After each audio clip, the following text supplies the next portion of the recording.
The Winthrop Eagles were the unanimous pick to win the Big South Conference in the preseason.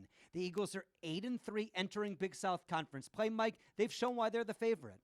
And they've done that with big wins on the road and also here at home. Probably none bigger than that win at Illinois. Yeah, 38 points in that game for Keon Johnson, and he's had the season we all expected him to. He's lived up to the hype. Sometimes players get billed as the preseason player of the year, and that is a little bit too much weight for them. But Keon Johnson not only has not had that affect him, he has thrived with it. Keon Johnson on pace to become the all-time leading scorer in Winthrop history. But Winthrop's success is not Johnson alone. No, you can't do it with just one player. And Xavier Cooks is the reason why, along with Keon Johnson, the Eagles are where they are. He's a guy that can deck it. He can hit the big three, but also he's a top 10 scorer and a top 10 rebounder. Cook's averaging 16 points and 7 rebounds a game. Anders Broman might not be the first guy you think of when you think of Winthrop, but he does get credit for at least one win.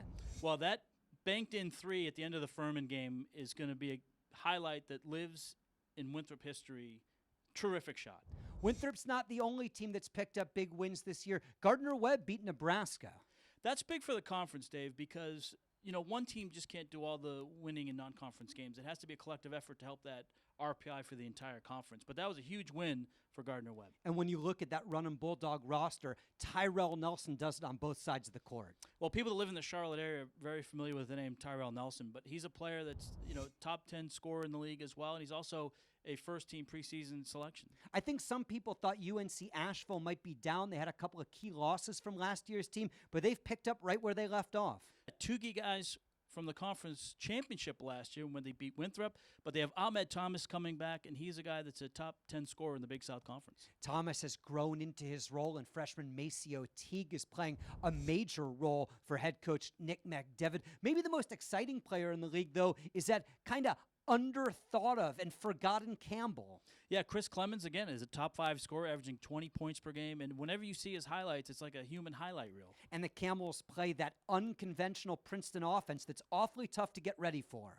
Well, the reason why it's so difficult, Dave, is because not a lot of teams employ that system. So it's really hard to replicate it in practice. Remember how good Liberty played at the end of last season. You thought they might keep rolling this year, but they suffered a major loss. No, they did. And what they're going to have to do is do what they did last year, just get better as the season wears on. No Caleb Holmesley this year, but they do have John Dawson coming back. He's also a first-team all-preseason Big South selection. Big South Conference play is here. I hope you'll follow all season long as Winthrop looks to get back to the Big South Championship game and maybe get over the hill. They'll hope this time, fourth time is a charm.